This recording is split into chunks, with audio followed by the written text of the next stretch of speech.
All right, everyone, we're going to get started in just a moment, a little bit earlier, so I'm glad y'all came earlier. Senator Inhofe is just arriving right now, and so he's going to start off the event today. My fellow conservative or wannabe conservative Republicans on the floor of the Senate, when we're going to consider one of the big bills for infrastructure, and then they are complaining about it because it costs so much and all of that. I have to remind them, there's an old worn-out document nobody reads anymore. It's called the Constitution. And the Constitution tells us what we're supposed to be doing. And primarily, it's defending America and infrastructure. They called them post roads back at that time. And so that's always been my concentration. So these guys go dancing down to the floor to try to establish themselves with conservative credentials. For you fellow Republicans, a year ago, when there were 17 Republicans running for president, number 17 with me was Trump. I didn't think there's no way in the world the guy's going to win and all of this, and I thought, what's he doing in the race? Well, he ended up being the nominee, and I'll never forget, on October the 9th, I got a phone call from Trump, and he said, are you available to come to Trump Tower and visit? And yeah, I'm not doing anything.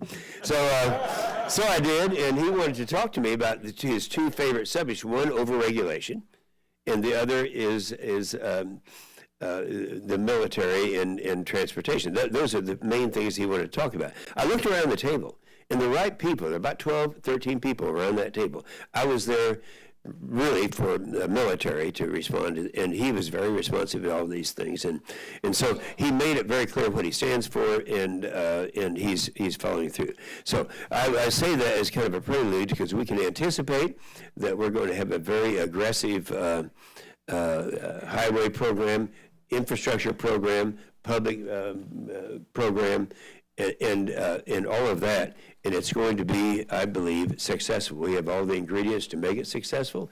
I still chair the subcommittee on transportation and infrastructure in the Senate, so we're going to be right in the middle of this thing and enjoying it, because it's what needs to be done. Every time they talk about something that was the cost.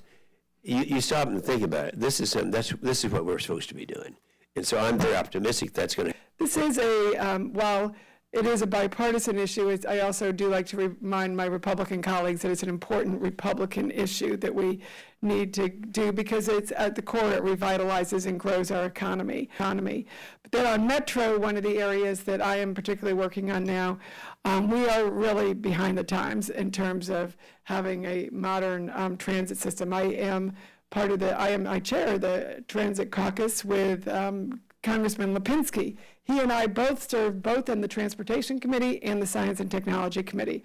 I think you could take science and technology and research and innovation and combine that with transportation. We really can, modernize and do more with the current money we're spending, but also, to make sure we're doing the best for the economy.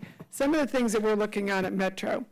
Metro basically was set up in the 60s, and hasn't been modernized at all in how it runs. So it is a very overregulated area. The contracts that the current CEO, Paul Wiedefeld, is dealing with are very antiquated. He cannot, for example, it's very horse and buggy type of contract.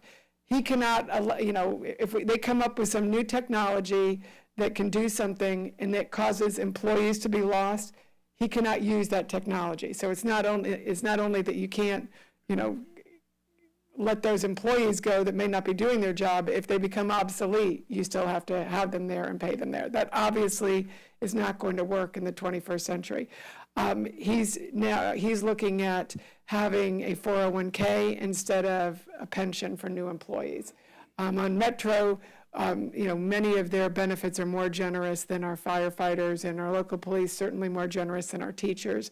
They get overtime, not just by weekly hours, but by day. So it's really, the contract that they have currently is very difficult and challenging to work with. So we are looking at having a bill that we will provide money and leverage the use of that money by allowing there to be a new board that is a professionalized board that is, instead of having it be just politicians, it's going to be people with expertise in transportation and with governance. And so they start running the railroad in a business-like manner. Congressman Delaney from Maryland had introduced a bill that we both had supported together last year, which was changing that board. And so that is something, we're taking that piece of it. That's something that Paul Wiedefeld had also looked at, and a lot of the outside folks had come together on. And then we, be able to use outside contractors. Again, you have things like, how many people have been on the metro when the escalators aren't working? That ever happened to anybody? Now, do we have the technology to make escalators work? Is that something, when you go to a department store, the escalators are working, right? When you go to something in the private sector, it's rare that the escalators aren't working. That's not the case with Metro. So this is not a actually, this is not a technology issue. We could, how do we outsource that? How do we do that in a way that's more efficient? Paratransit, they're looking at, and again, this is collective, both the Metro current folks have been trying to figure out how they can do this more efficiently and cost effectively, and trying to get around the contract rules. Paratransit is a growing cost to this. Now, we have said that we're going to provide paratransit. Transit is particularly important for people who can't drive, obviously, but it is, right now, it's not very efficient and it's costly. Now, when you have the Uber economy, let's look at how can we use Uber. So for people who need to have that paratransit, how can we make that easy and efficient for them to use so they can be in the workplace? They aren't sitting there waiting 2-3 hours to get to their job, to get to a doctor's appointment, that they're able to use it the way the rest of everyone else uses the Uber economy. So really, trying to introduce that Uber, the modern economy into something like Metro. So I look forward to reading your report, because we are still in the process here of, and it's been something that it's been a great process, because, we're looking at what the possible is and how we can do this, working with the reality of what we have right now, but really trying to find systems that will introduce innovation for the long term, so that we get a good transit system up and running. And I appreciate that that's been something, Governor, that that you've worked on and that you've recognized, and that Free Congress also recognizes is important. I remember, I guess it was probably about 10 years ago or more, whenever Paul Wyrick's book came out on transit, that somebody called me and said, because I was working on public relations things, and said, would you like to help with that? And selling that to the conservative audiences. And so that sits on my bookshelf, Paul's book on that. And it is important, just like, whether it was Eisenhower or Lincoln or Thomas Jefferson, I think it's something that is very consistent and conservative, but also bipartisan, and an important thing for us in our job in Congress. So I will look forward to looking at your report for any ideas, and welcome those of you too. So thank you. Sure. Are there any questions for the Congresswoman? I think she has just a few minutes. The press guy, that's perfect. Constant discussion of transportation infrastructure, building new and renovating across the country without any discussion of the financing of it, when it's clear that right now there isn't any financing of it to speak of. You have champion countries for the building of high-speed rail, Japan, China, offering publicly and privately to invest and build high-speed rail and other transportation technology here. If there was a national credit agency for transportation, why don't you create one? Well, I think those are all being looked at. I mean, and one of the things in Virginia that we already passed, and that I worked on, was having offshore drilling, and having the energy resources being dedicated, having a dedicated fund for transportation, because one of our problems is we don't have that dedicated resources. The gas tax is dwindling because another good thing is happening. We're having more fuel-efficient vehicles, or vehicles that don't need fuel. And so how do you, when you have a road system that's dependent on the gas tax, if we're going to have electric cars, then what do? So we have to look at what kind of payment do they make to the system.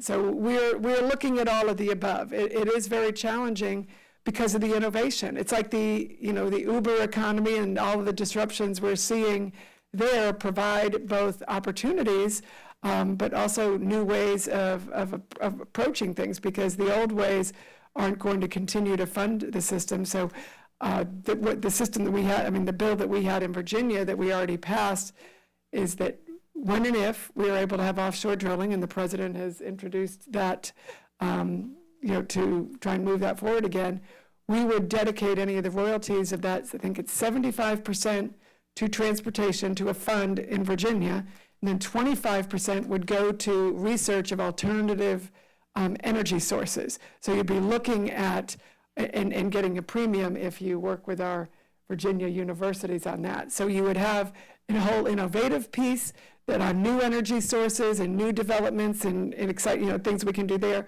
But then you'd also take our existing resources and utilize them. And of course, we've seen, new ways of developing energy and extending, new energy sources that we thought were dwindling now are expanding. So I think we have to sort of have an all-of-the-above approach to that and be open to these new financing systems. On Metro, one of the ways that we have funded over the past 10 years, and this is something we're looking at continuing, is, you had Virginia, Maryland, and DC all put into Metro. So it's challenging because it's all these jurisdictions trying to work together, and then the federal government being involved. Federal government put up $150 million for new cars and new infrastructure for Metro. But they only put that up, that 150, if Maryland and DC and Virginia put up 50 each. So that became 300 by leveraging that. And lo and behold, Virginia was able to find that 50 million when they knew it would mean 300 million for the region. So that's the bill that we're working on. We're trying to figure out what is the price point where you both provide new federal money, but then get matching money from the states in exchange for that, but also in providing that federal money, what new, how can we provide more innovation, certainly in the contracting and being able to bring some of the costs down, because for long term, we've got to, get the costs under control, because we're one of the more expensive systems in the country. So, Thank you very but much. thank you. You did a great job. Thank you.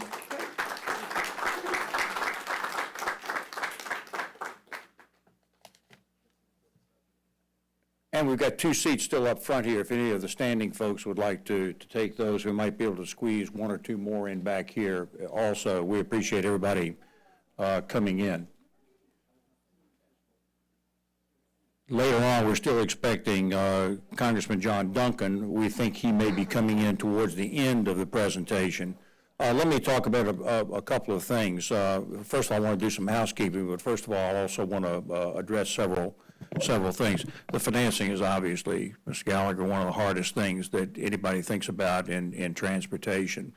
The purpose of this conference and the work that we've been doing for years is to place emphasis on these issues so that the members of Congress will come to understand that not only is transportation important, but that the financing mechanisms have got to be found. And that's right. There are a lot of people across the world right now that are willing to invest in American infrastructure. What does that mean? Well, it means that they're an available source of capital if we put bonds out there with some of these processes. That's a way of doing things, for example. But we have an entire paper devoted to this. If you look at your paper that we've put in, we actually included in a glossary at the very back an appendix that shows all the different reports that we have done that can be found on our webpage, including one dedicated to the funding options. I can't resist saying something about the role of our organization partisan-wise. Now, I don't know how many of you all here know me. I was the governor of Virginia. I was the chairman of the Republican National Committee, and I have been known from time to time to be very Republican partisan. But our organization is a 501c3 organization, and we're not partisan, the sponsor of this organization. So while I'd be the first to jump up and say Democrats bad, I'm not doing that now. And not only that, we want to do a couple of things. Democratic members have typically over the years participated heavily in these briefings. This year we want to emphasize a little more some of the Republican members, because if transportation is going to be solved, it has to be solved in a bipartisan way. Otherwise, nothing's going to happen. So these are the way of getting these issues up and running. A few housekeeping things. I do want to recognize Jack Schinnendorf, who is here. Jack may end up answering some of the questions when I get to my part of the role as well. And you will also find in that appendix, he was the author of the last 2 major papers that we have done with our organization, including an important one on devolution. Because right now, there's a real cry out there, there's a lot of thinking out there, particularly on the conservative side, that we ought to be devolving everything into the states and the federal role should not exist. We don't agree with that. And that's why we asked Jack to address this issue in a previous paper, as a matter of fact. There's certainly a role for the states in partnership. There's certainly a role for private investment, but the federal role, we believe, is historic and essential and necessary. Just a few more things before I bring on our next speaker. I want to recognize several things. First of all, some of our board members. Roger Grooms is here. He's the chairman of our board. John Paul Woodley is a member of our board. If there are other board members here, I don't think so. Don't let me overlook you. I want you to recognize that this project that we've been doing for now a total of 16 years, including 6 under my leadership at the organization, has been done consistently in partnership with the American Public Transportation Association. And we have found that we have common ground as conservatives and most of the time Republicans with these key infrastructure issues, which I will address in my remarks in a few minutes. I also want to, of course, mention to you that if any of you wish to tweet anything today, since we're in a Twitter society here today, you can. Our Twitter organization is AmeriOpp, AMERIOPP, for American Opportunity, AmeriOpp. At AmericaOpp for any twittering that you would wish to do. We, of course, our organization has a webpage, AmericanOpportunity.org. So be aware of these things after the meeting is over. This is going to be fun today, and I'm looking forward to my 15 minutes of fame here in just a few minutes. This is, the senator said if somebody could stand up here and tell you what's going to happen, don't believe him. So he undercut me, cut me off at the knees now, I think. So, but I'll tell you anyway what I think is going to happen in a few minutes.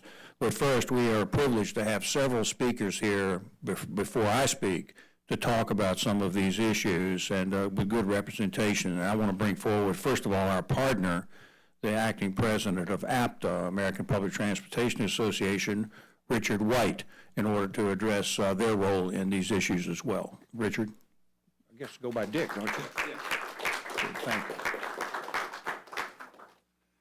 Thank you, Governor Gilmore, and thanks to all of you for being here for this, important kind of policy discussion. I'd like to, thank Senator Inhofe, who took time out of his schedule to already talk to you, Representative Comstock as well, and Representative Duncan, who is going to be following, and of course we have some other really distinguished professionals here to be able to give some opinions on this matter. As the governor said, APTA has had a long relationship with the American Opportunity Foundation, and they've produced 16 reports, 16 reports over 15 to 20 years. So we thought what was really important was to synthesize this all together, because there's been so many unbelievable individual arguments that have been made, kind of along the lines of why conservatives should see the value in public transportation. And we thought the time had come, given the debate that's going on now around transportation, the trust fund, and infrastructure, that we could try to collect all of that together to try to create the most powerful set of arguments that we could. I know the governor is going to be addressing those in his remarks. So I'm the public transportation representative. APTA represents 1,500 individual members all across North America and the world. We represent both the public sector side and the private sector side, so we really cover the full territory, as well as many nonprofits, research organizations, and other advocates who are aligned with our interests. So today, public transportation carries about 35 million people every single weekday. And really, quite frankly, we really consider it to be the backbone of a multimodal economy. Today's dynamic on mobility is becoming increasingly complex. Millennials have a new mindset. Baby boomers like myself are becoming more and more dependent on being able to make sure we have alternatives to driving, and public transportation really is the backbone, really, of this multimodal lifestyle. We've done a bunch of research ourselves to try to help identify kind of the power of public transportation, and one of our more recent ones is that, you know, we have learned that 9 out of every 10 trips that someone takes on public transportation is essentially done to do one of two things: for their own personal and family benefit, and for the benefit of their community and the economy. It's either to take you to a job to earn money, or it's to take you to a place to spend money. That's a very powerful set of bookends on why people use public transportation. It really is the great societal equalizer. It provides opportunities for everyone of all means, provided that they have access to some public transportation services. So it provides access to opportunity. It improves the quality of life in communities across the country, and it is an important source of jobs and economic growth. It benefits every type of community. A lot of times people sort of think transit is an urban service. You know, communities of all sizes, urban, suburban, and rural, all have some varying degrees of dependency on having a fully functioning and robust set of public transportation services. So the synthesis that's going to be sort of outlined, you know, shows that conservative leaders have believed that there is a federal role in surface transportation, consistent with the principles of the Constitution, and likewise consistent with conservative policies. I think it was great to hear the senator say that, to hear the congresswoman say that, to hear the governor say that, to understand that it's posted up on the T&I committee wall that this goes back to the framers of the Constitution. And sometimes people have to be reminded of that when we get into our sharp policy debates that we are prone to do from time to time. So from America's earliest days and under presidents of different political parties, federal support of public transportation projects has been viewed as vital to national needs. And public transportation is an important part of the surface transportation system. You know, interestingly, the first set of direct and dedicated federal funding for public transportation, you know, occurred under one of our other great presidents and conservative leaders, President Ronald Reagan, in 1982. Interestingly, when the mass transit account was first established under the Highway Trust Fund. So it's been a 35-year journey, and it started with a very conservative president. So we really need this continued federal, state, and local partnership for public transit. We really, there's a debate going on right now. There's a budget, the budget proposal for the president doesn't sort of share some of this thinking. We really cannot retreat from this historic and longstanding federal commitment to fund the fair share of transit projects and programs. And interestingly, as it now stands, the federal government is the minority funding partner in capital for public transportation. It funds 43% on average. So state and local government and other dedicated non-federal sources provide the lion's, or certainly the majority share. So there's an important debate going on in the 2017 omnibus appropriations. The Congress took a strong set of actions to make sure that the transit program was fully funded at the FAST Act levels, actually even a little higher than the FAST Act levels. And now the 2018 debate is underway, and the same set of arguments and debates are going to be taking place. Really, there is an incredible, unprecedented pipeline of public transportation projects that are really, that have completed long development cycles. These projects take 10, 15, 20 years to get developed. They are largely funded with non-federal money to go through the planning and entering the engineering phase. And only when the project is really defined and a full cost can be established does a local sponsor typically then ask for federal funding participation. So we have right now, and this is as recognized by the Federal Transit Administration, the authoritative source on all of this, there's 54 projects just currently at risk that have gone through this pipeline. They're at $38 billion of funding, and about a third of that only is a federal share ask. They would generate approximately 800,000 jobs and $90 billion in economic activity. And that doesn't even count another 50 to 75 projects that are in earlier stages of development. And these projects are in every type of community. They're in red states, they're in blue states. And really what's going to happen now is really in the hands of the Congress right now with the funding decisions that are to be made. So I think we're all here to say that support for federal funding of transit services is not a partisan issue. There are plenty of solid reasons why conservatives, moderates, and liberals can support this essential service. However, we do sometimes hear it said that transit is an issue that conservatives cannot support. So we hope that today's synthesis really provides the reasoning to dispel that kind of thinking and to serve to help influence the types of decision-making that's in front of us now, really with the executive branch of government and obviously here on Capitol Hill as well. So I'm going to anticipate the one question that keeps on coming up. What is it that we can do that's really within our means? There's things that we can do today. We can fully fund the FAST Act. Why are we revisiting when the Congress has authorized a 5-year surface transportation program? Why do we have to fight that every year in appropriations? We shouldn't have to do that. All we have to do is fully fund that which is authorized. And we have to take care of an insolvency in our Transportation Trust Fund. It's a critical issue. It's in front of us. It needs to be addressed. It should be addressed, and we really have to have a call to action on that.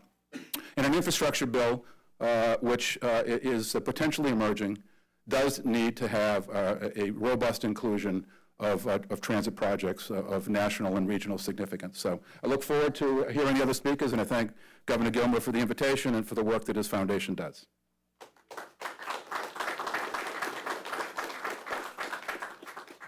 Dick, thank you very much. Without APTA's leadership, I don't think that mass transit would be considered very much at all. So we appreciate your leadership and that of your staff. And I'll be introducing some more staff as the day goes on. But I do want to point out Art Gazzetti, who works with APTA, has been a partner of our organization for many years, a very successful one. We appreciate your confidence, Art, and everything that you're doing.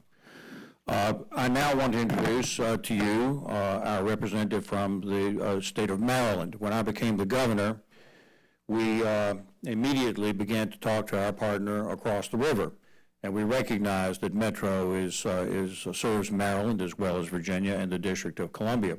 I remember I went to the governor of Maryland at the time in order to rebuild the Woodrow Wilson Bridge, and he and I entered into what was a summit meeting that was worthy of the Russians and the Americans in the Cold War.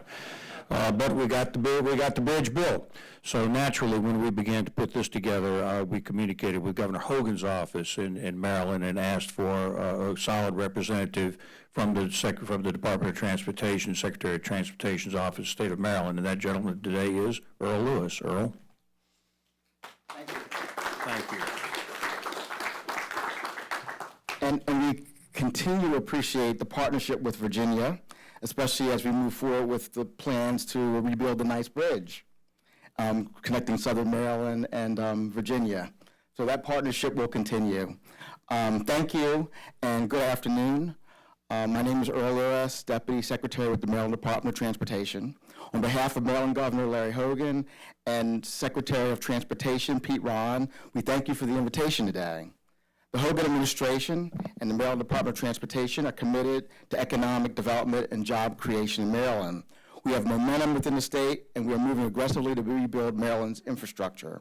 Governor Hogan promised to deliver a business-friendly culture, and he's delivering. We have numerous success stories in Maryland, from McCormick to Northrop Grumman to Under Armour to Marriott, as well as a thriving life sciences and cybersecurity industry.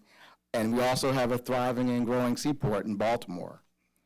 And the governor has promised to repair and rebuild infrastructure in Maryland after more than $1 billion was siphoned out of the Maryland Transportation Trust Fund by prior administrations. This includes maintaining and expanding our roads, bridges, and tunnels, but it also involves continuing to do that for our public transportation network as well. Maryland's 6-year transportation plan now includes $14.8 billion in funding, including a significant amount for public transportation. We are investing in public transportation projects in Maryland that will benefit hundreds of thousands of people. I believe Representative Comstock summarized the WMATA issue very well. I appreciate the comments from Dick White at APTA as well, and the Senator. Maryland is a stakeholder in this process, given that we provide more than a third of the funds for WMATA and Metro. I'd also say that last week, MDOT's Transit Administration launched Baltimore Link, a $135 million project to better connect people in the Baltimore region to jobs and other transit modes.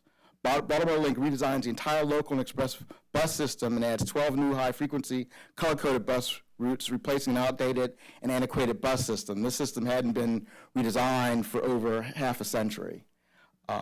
Again, that is something that the governor committed to, put significant money and invested, and we are continuing to work as we implement that project to improve it as we move along.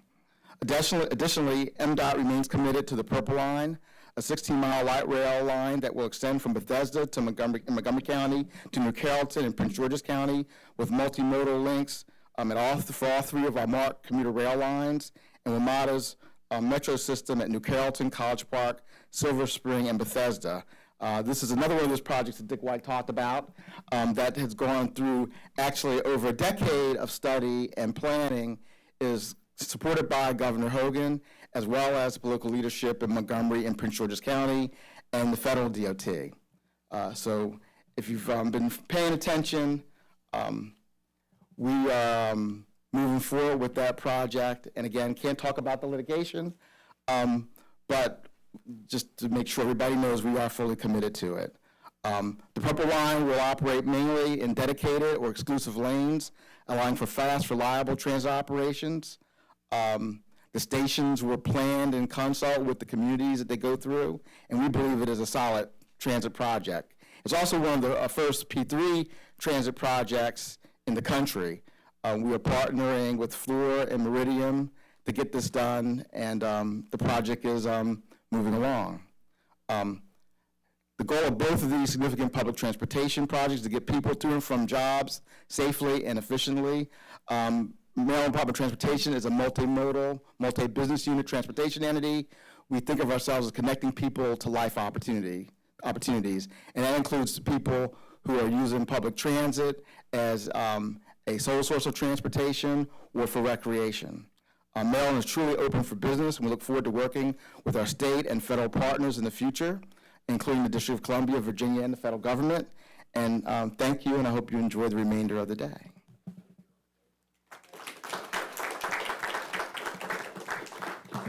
Oh, you're welcome. Thanks.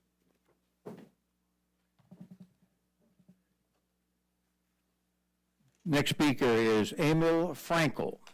Emil actually is the Special Commissioner for the Connecticut Department of Transportation, and he has come all the way down here today from Connecticut. I presume he has come on public transportation. Did he take the train? Emil, where are you? Where? Right here. Did you take the train? Did you fly down to take the train? Public transportation, not by horseback, though. Oh, all right, okay. All right, very good. We're delighted to have Emil come down and make a presentation to us on behalf of the state of Connecticut. Thank you, Emil.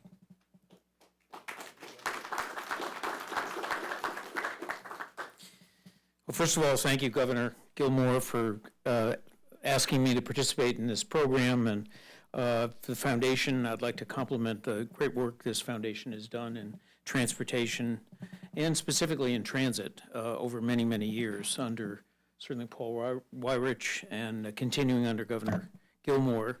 In that, as Governor Gilmore's comments indicated, I think it's fair to say that this foundation's position is a bit of an outlier for conservative Republicans, and I think it's been an important factor in shaping the debate. I might say the agenda and the governor's introduction notwithstanding, although my Jewish mother always thought I was special, I was just the plain old Commissioner of Transportation of Connecticut. And actually, that it's not my current position. I served in that position a long time ago, actually, in the early 1990s. Subsequently relocated to Washington, where I served, as some of you know, as Assistant Secretary for Policy at USDOT under President George W. Bush. And have continued in the transportation field with work at the Bipartisan Policy Center and now at the Eno Center for Transportation. As I've said, it's been pointed out not only by Governor Gilmore, more specifically by Senator Inhofe, in recognizing the constitutional role of the federal government in transportation.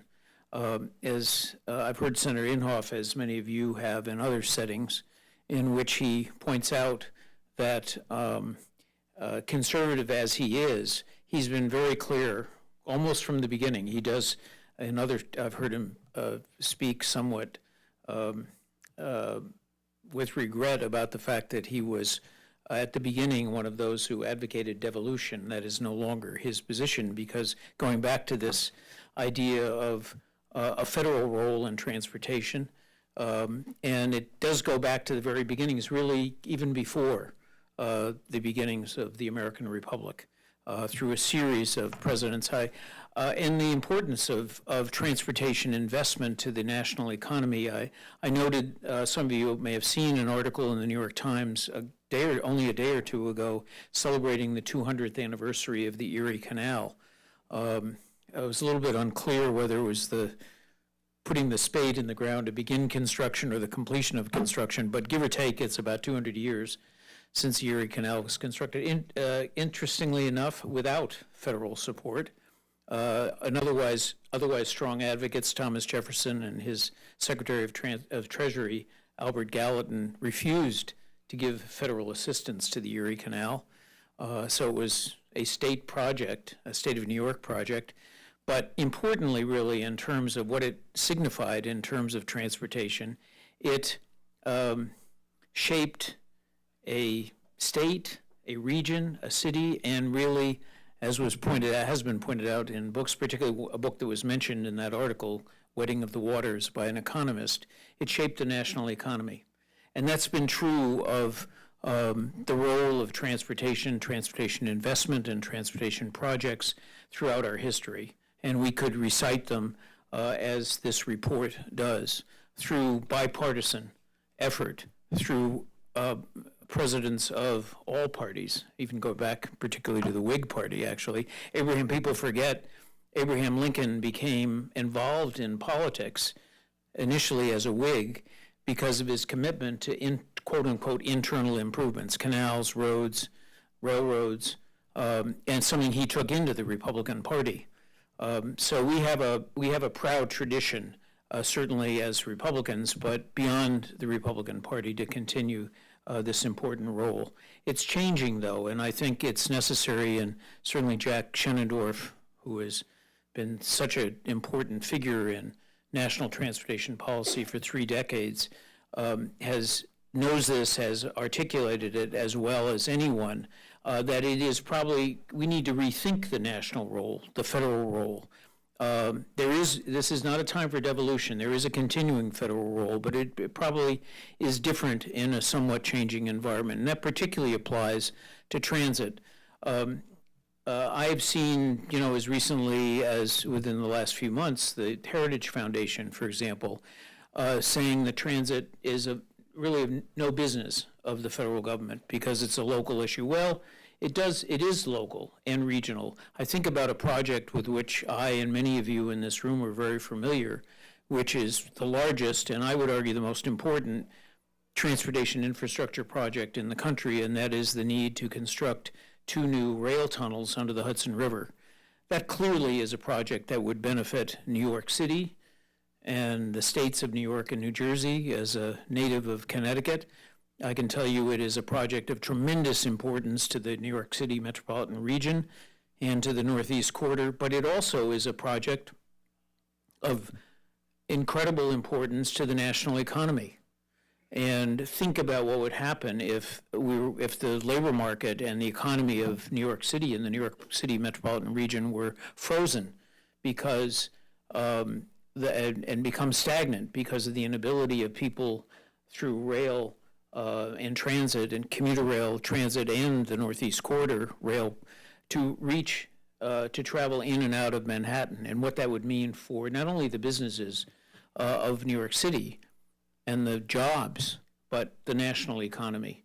So there clearly is a national role. I'm not saying it's a national project only, but clearly there is a national role. And I think that's typical of what transit, in which the foundation has argued so well in this report and for so many years, that it is an economic fact that our major metropolitan regions are the engines of growth and prosperity of the American economy. There are political implications of that. It's a changing situation, and the discussion about the political implications are appropriate for another discussion somewhere else. But as that is an economic fact in terms of percentage of jobs, of GNP, which exist in our thriving, economically thriving and growing major metropolitan regions, including this one, Washington, Boston, New York, Atlanta, Chicago, Dallas, Los Angeles, Denver,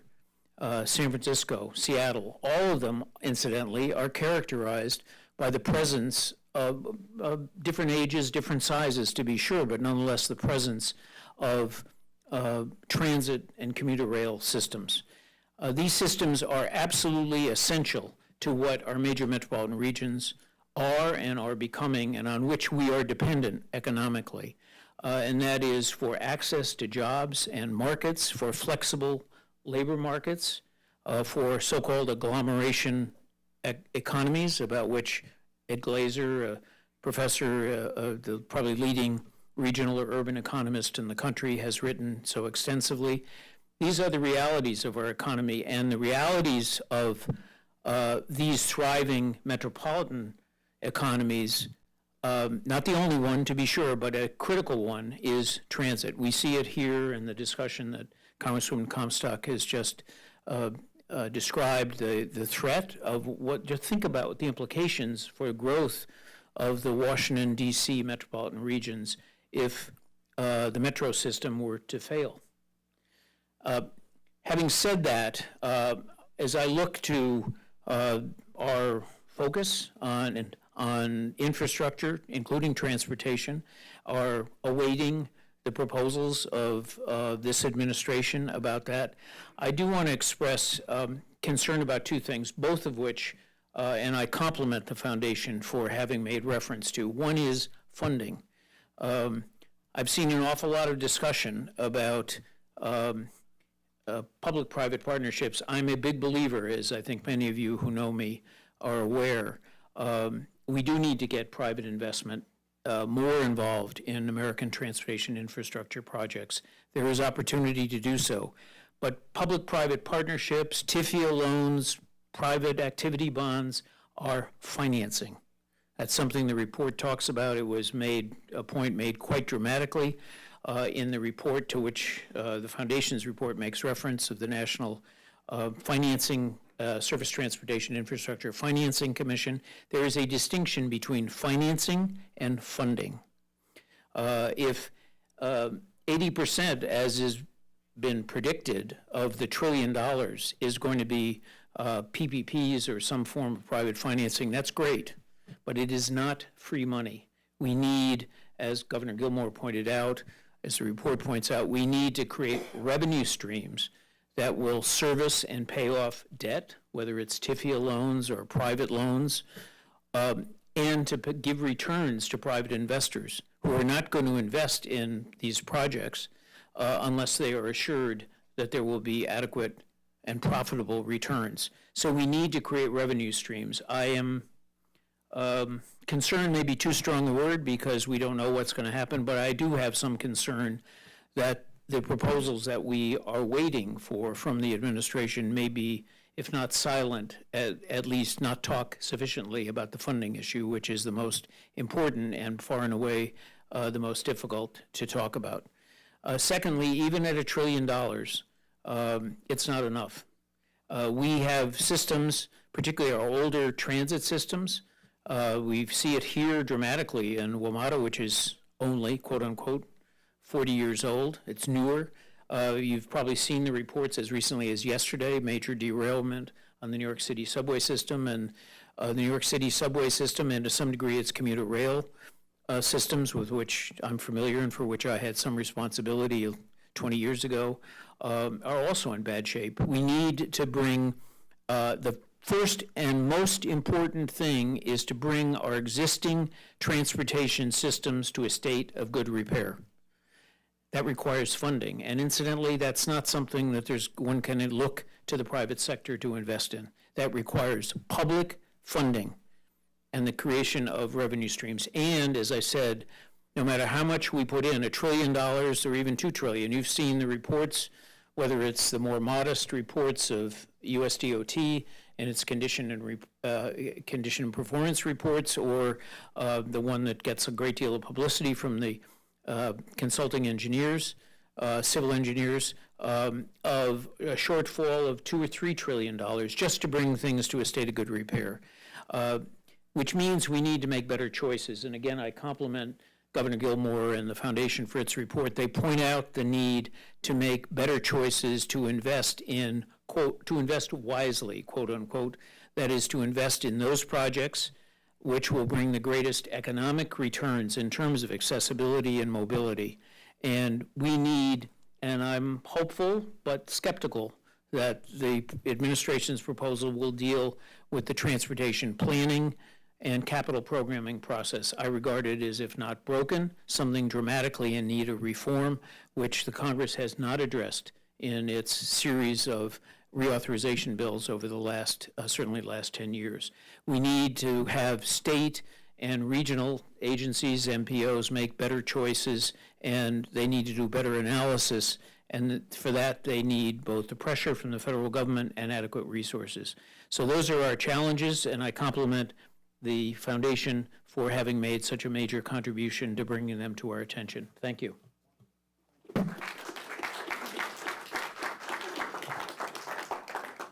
And well, thank you very much. That was thorough and very sophisticated, and I appreciate your input very much.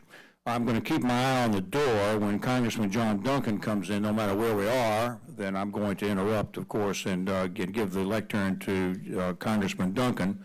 But he is supposed to be in later in the meeting. But we now are going to hear from a representative of the National Governors Association. When I became the governor of Virginia and began to deal with budgets and the major initiatives that I needed to do, I had a lot of things I wanted to do, including tax cuts. But one thing that stands out vividly of my time as governor was trying to focus on how in the world we were going to cope with Medicaid and transportation. So governors have to deal with these issues each and every day, and I'm pleased to have a representative here today from the National Governors Association, Director of Government Relations, Anna Davis. Thank you.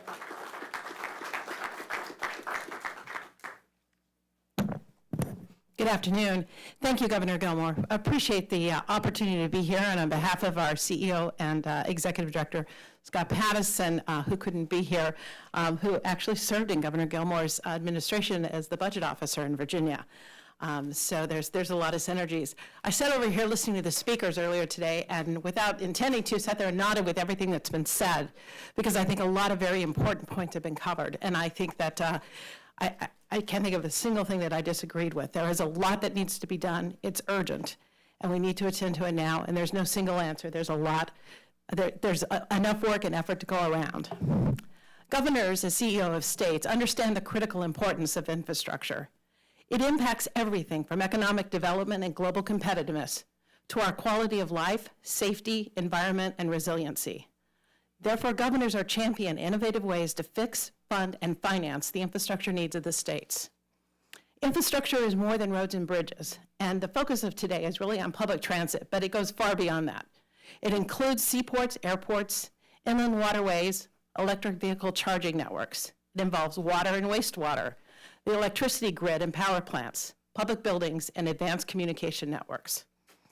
To move our economy forward and to be able to plan and execute long-term, multi-year projects, states continue to need a predictable federal partner and flexibility for implementation and innovation because of the diversity of our geography, population, and priorities. With the prospect of additional support from the federal government, governors stand ready to work with our intergovernmental partners and the private sector to ensure that we have a 21st century infrastructure. We must both fix what we already have and invest in expanding and modernizing as well. And we must attend to the needs across our rural, urban, and suburban areas. No one stream of revenue or approach is a silver bullet, but as we like to say, we need the silver buckshot approach that allows for leveraging different sources and flexibility to match the right tool for each project. That includes a variety of revenue sources and funding approaches, including well-structured and well-applied public-private partnerships. However, PP3s and other financing options cannot replace reliable funding streams. USDOT. Congress should make sure that these provisions are implemented fully and effectively before adopting additional measures that would impact project deliverability. And finally, governors want to see infrastructure embrace innovative new technologies to take advantage of the opportunities to use these new capabilities. States are a critical player in the modernization of our transportation system, and the states seek solutions to address growing concerns about safety, congestion, access, and emissions. Autonomous vehicles hold much promise for addressing those concerns. That has led the states to carefully examine the need to update existing state provisions for vehicle operation and safety to accommodate the emergence of increasingly automated vehicles. And in fact, since 2011, 18 states have enacted legislation to address the testing, safety, or regulation of AVs in some capacity, including 5 states that have passed legislation for the first time this year. In the upcoming year, NGA will examine the impact of these technologies on states and work to develop some best practices for how to safely integrate these new technologies. We look forward to continuing our work with Congress and the administration as they develop legislation to improve our nation's infrastructure. And I want to thank Governor Gilmore for convening this important group. It's a critical topic, and we are glad to be part of it.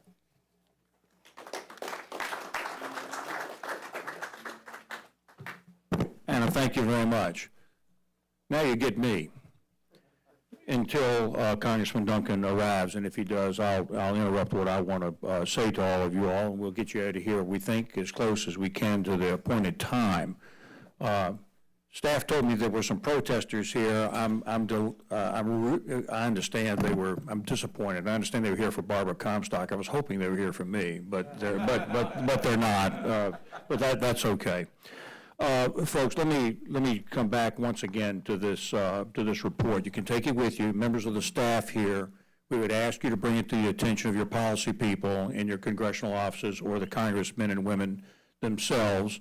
It's not long. You can read it pretty quick. It gets to the point that we have tried to present over the years in a pretty efficient way. So let me go through this pretty quick for you. We support the initiative of the President on this infrastructure program. You understand that this is very different. The President has provided leadership, and he's come forward and he said of the several major priorities that I have, one of them is to begin to reinvest in the United States in infrastructure. We at American Opportunity Free Congress believe in the growth of the economy. If you grow the economy, you solve all kinds of problems. And furthermore, there is grave danger to the United States internationally and in national security if we continue to be a stagnant economy. So the President should be congratulated on recognizing these things and bringing them forward. Furthermore, infrastructure has always been the possession of one party, the Democrats alone. That can't be. It has to be bipartisan. The Republicans have to embrace the idea that we're going to have infrastructure in order to grow the economy, because that's absolutely a conservative principle, and it should be a Republican principle as well as a Democratic principle. There are some budget actions that have been proposed, and you should be aware of these in the President's budget. One is that the Federal Transit Administration Capital Investment Program, it's called New Starts. That is going to be limited in the proposed budget to simply some of the old projects that Dick laid out.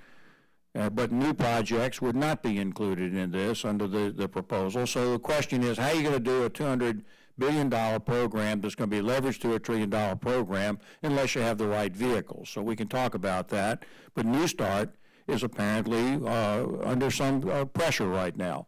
Also, there was a TIGRA program, a much smaller program of about $500 million for specified, clean shot infrastructure type of programs. I actually looked at some of those TIGRA projects. This is proposed to be eliminated. I looked at some of those projects, and many of them are multi-state. There's a wonderful bridge that's located between New Hampshire and Maine. When I was campaigning for president, I actually walked around on that bridge up there. So that is, once again, a multi-state type of program, as well as some additional programs in the western part of the country and other parts of, in fact, every part of the country. The rationale that's being put forward is that a lot of the public transportation and some of the infrastructure programs are specifically locality-oriented, specifically to be devolved back to the localities alone. We disagree with this, and I'm going to talk about that a little bit more. I remind you that Jack Schindorf is here, as the author of the devolution paper. He can answer any questions that any of you all might have. So when I come back, I'm going to return and talk to you about the program that's still there, that's being proposed. And I believe that the other speakers spoke about it. And it is basically Fixing America's Surface Transportation Act, called FAST. That program is going to continue. And as the other speakers have said, it's got to be financed, it's got to be funded. I'll come back and talk to you about that act in a few minutes and the role of public transportation in the FAST Act and the FAST program and how that links, we believe, to the President's initiatives. And then I'm going to finish talking to you about this and what I believe are the key points in our report, and then we will conclude. But first of all, I am honored to here today to have a leader in the House Transportation leadership, Congressman John Duncan from the state of Tennessee. I'm very pleased that he is here today to give you his perspective on the state of transportation in the House of Representatives. John Duncan.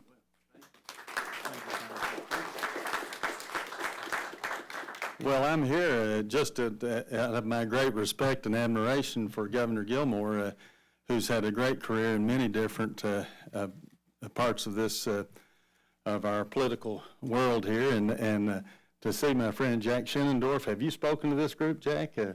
Well, Jack's the real expert. He was the chief of staff of the head person for the Transportation Committee, and I've had the privilege of serving on that committee. This is my 29th year, and there's been such a turnover in the Congress that when I tell most of these newer members that I've been here 29 years, they look at me like I'm from outer space. But I've certainly enjoyed my work on that committee, and I think it's very, very important. And in fact, I had an opportunity after my first 6 years here, we had 10 openings on the Ways and Means Committee, and I'd always kind of planned to move to that committee, and Speaker Gingrich gave me an opening, or gave me a chance to move to that committee, but I was going to get to chair the Aviation Subcommittee at that time, and I decided that I wanted to stay where I was, and I had great interest in aviation and all the other aspects of that committee, and I stayed there,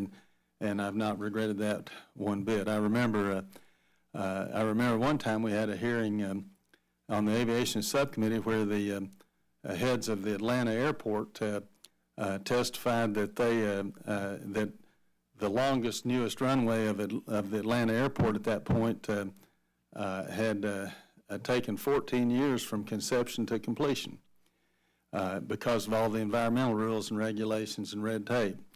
And so that was one of the main goals that we tried to do, was speed that process up through environmental streamlining. Because it's 14 years from conception to completion, it took 99 construction days. And that's and they did those in 33 24-hour days. And we've seen that all through every part of the transportation world in this country. I remember we have 6-year limits on chairmanships, so I chaired aviation for 6 years, and then I chaired the Water Resources and Environment for 6 years, and then the Highways and Transit Subcommittee for 6 years, so I've chaired it just about all. I know when I was chairing the Highways Subcommittee, the Federal Highway people told us they had 2 studies. One showed an average of 13 years, one showed an average of 15 years from conception to completion, and these are not interstate highways. These are very short projects that were taking that long, and then the sad thing was that that other developed nations around the world were doing these same projects in probably a third of the time. Certainly our main competitors were doing it in a third of the time that we were taking. I should have said at the first that I appreciated being introduced by Governor Gilmore. I can tell you, I presented a flag to the Rogers Creek Elementary School in my district many years ago, and to all the kids out in front of the school. And after I'd done that, one of the second grade teachers asked me to stop by her class, and when I walked in, she said, "Now, boys and girls, you remember who this is?" And one little fellow raised his hand in kind of a scared voice. He said, "Are you the man on the nickel?" And I tried to explain I was not the man on the nickel. Talking about chairing aviation, I was not chairman when 9/11 happened, but they asked me to be on the Oprah Winfrey Show because they had an Inspector General of the Transportation Department, Mary Schiavo, who had made a stupid statement that we were going to be having a crash a week in a few years, and they had her on there saying how unsafe it was, and they had me on there saying how safe it was. And I said, well, unfortunately, you have more people killed in 3.5 months on the highways than in all the U.S. aviation accidents combined since the Wright brothers. And she said, well, Congressman Onion, do you have any hesitancy about flying? And I said, no. And I fly someplace about twice a week, sometimes more. And she said, well, would you let your family fly? And I said, sure. And I said, I love my family as much as anybody. And I said, besides that, my wife and one of our daughters watch your show just about every day, and they think my being on here is the greatest thing I've ever done. And which was true. But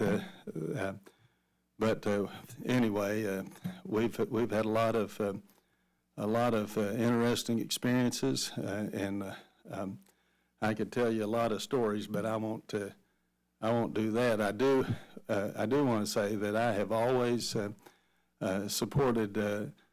They had a big article about our committee, the Transportation and Infrastructure Committee, although I think at that time it was called Public Works and Transportation, and U.S. News World Report, I think it was, had a big article, and it says the committee that builds America. And I have always believed in these projects because these are jobs that almost all of these jobs are going to be done here in this country. They're not going to be done in China or India or someplace else. And we have to do some of these things because I talked about, speeding things up, and I talked about these improvements. We have a lot more competition around the world than we had, in the 50s and 60s and 70s. These socialist and communist countries were really following socialist or communist systems, but now I led a congressional delegation to Shanghai several years ago, and I said the national bird of China must be the giant crane because they were just building so much over there. And then I led a delegation a few years ago to Vietnam, and it was just going gangbusters. And they said, when you want to start a business in Vietnam, you just go out and start it. Well, the opposite of that was in Knoxville a couple of years later. I spoke to an assembly program at South Knoxville Elementary School, and the principal of the school said, Congressman, you wouldn't believe all the rigmarole and red tape that my husband had to go through to open up a one-man sign painting business in Knoxville, Tennessee. I said, when it gets to be where it's easier to start a new business in Vietnam, a former communist country, than it is in the United States of America, we're in trouble. And I saw a speech was made last year by the man who's the head of the Gallup organization. I don't remember his name right at the moment, but he said, in the preceding 8 years, he said, we averaged closing 70,000 businesses more a year than were started. And he said that was the first time in the history of this country, other than the Great Depression, when we closed more businesses than we started. And that's not good. Well, I see Governor Gilmore looking at his watch, so I'm going to head on. But I do appreciate what you do for this country, and I appreciate you letting me come here and speak to you very briefly. Thank you very, very much.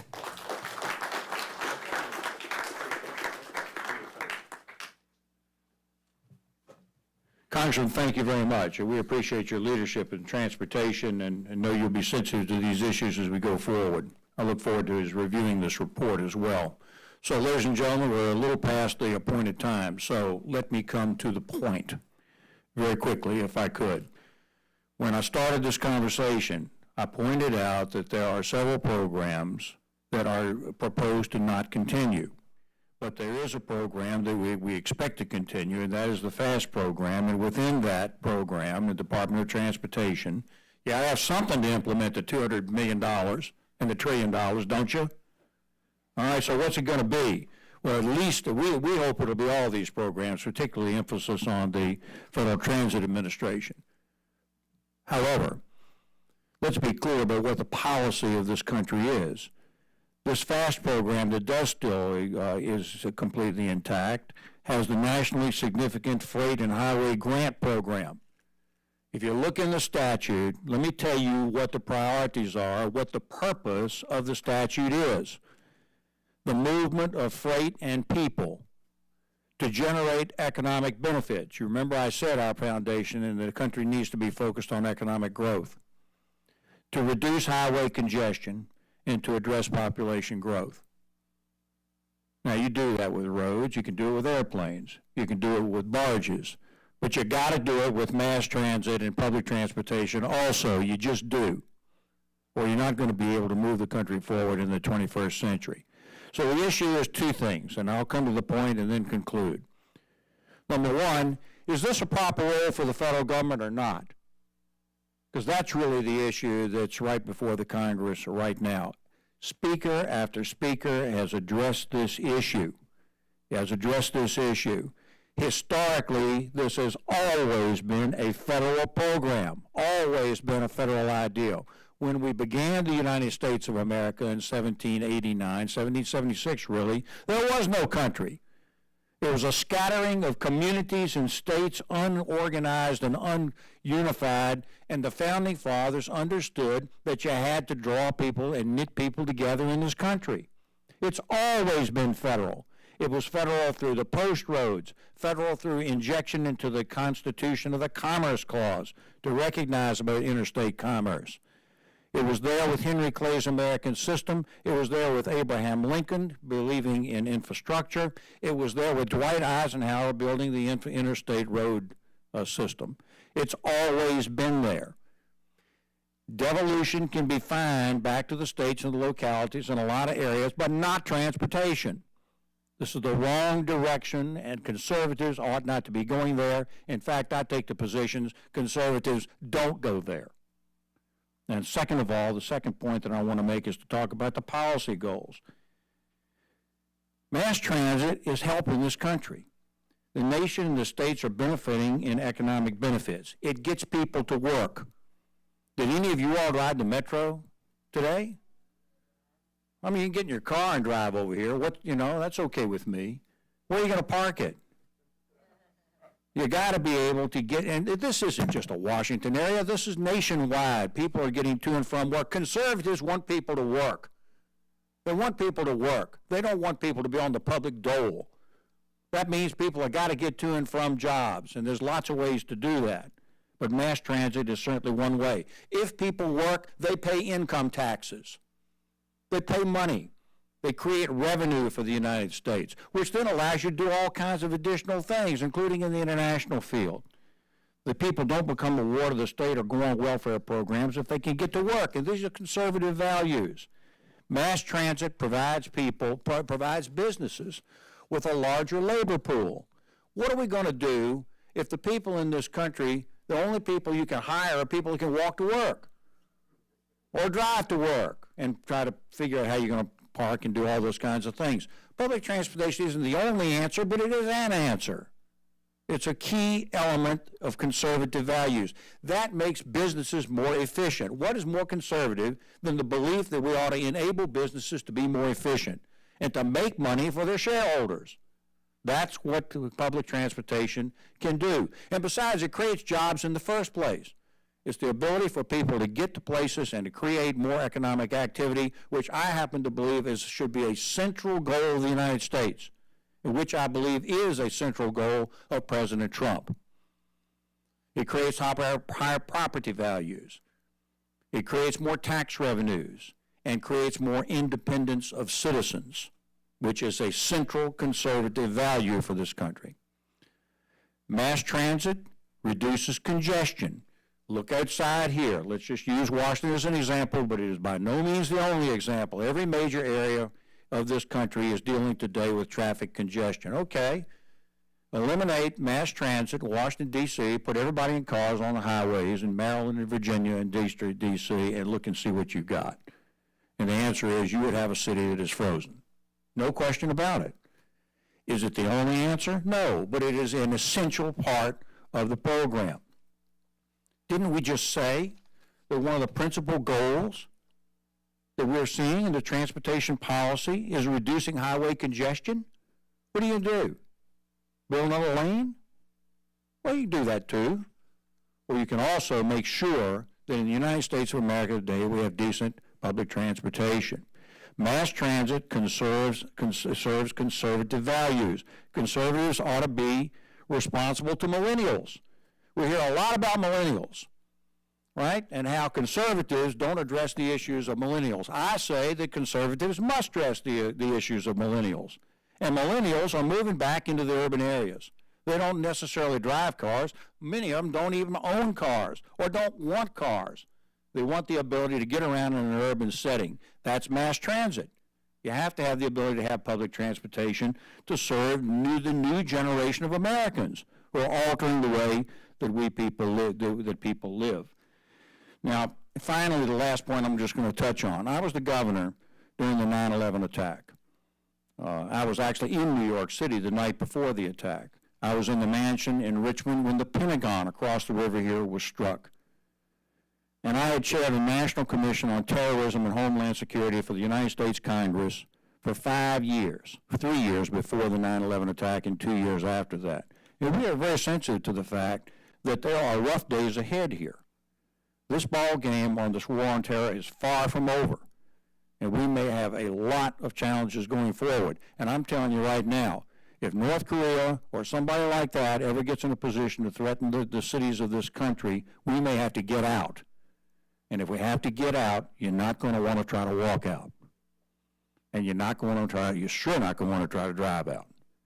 So we have to have all the additional modals to be able to do what is necessary to protect the citizens of this country in a time of challenge and crisis. So that is what is in the report. This is what we're really talking about here. We congratulate the president on his new initiative. You weren't hearing about infrastructure until Donald Trump began to run and got elected to be president. You just weren't hearing about it.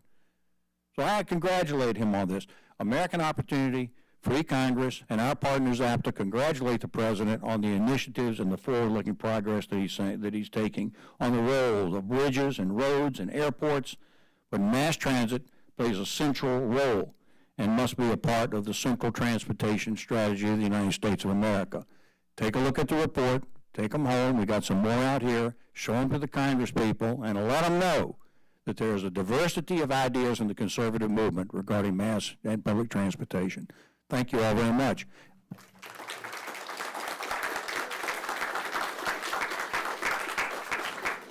Look, I've got time for Q&A if anybody wants to ask me a question. I just am trying to be respectful of everybody's time here, running over a little bit. We'll just take a few minutes, and anybody needs to leave, go ahead, but I'm going to address whatever comes up. If there's an embarrassing question, I will not answer it. Yes, sir. In the report, you note that 23 state constitutions forbid the spending of public funds on transportation. What if the conservative answer actually be to go into those states and change the constitution so that public money can't be spent on roads? Absolutely. Absolutely. There's no reason in the world why the emphasis on federal role has to be inconsistent with that. It would seem to me that the states ought to be good partners with the federal government in carrying out the national policy of transportation in the United States. I think it's exactly right.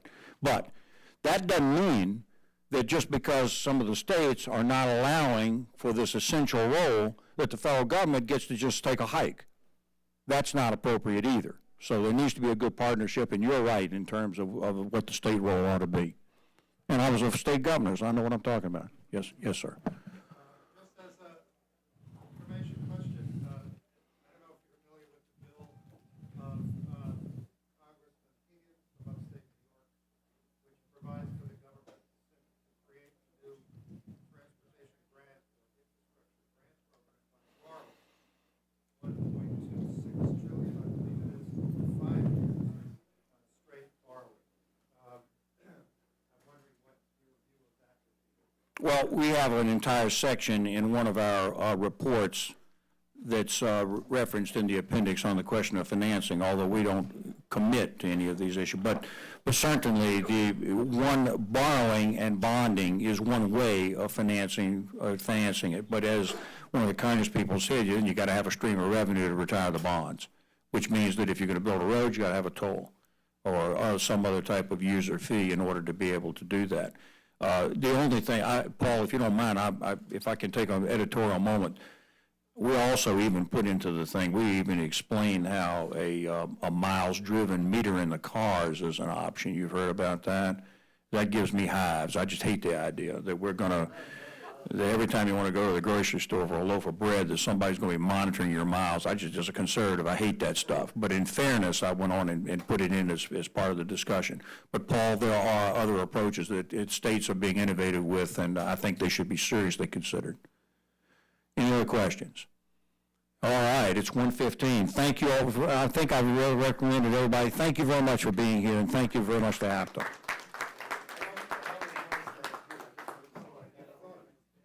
So folks, there's more reports outside if you wanted to take additional reports. Thank you.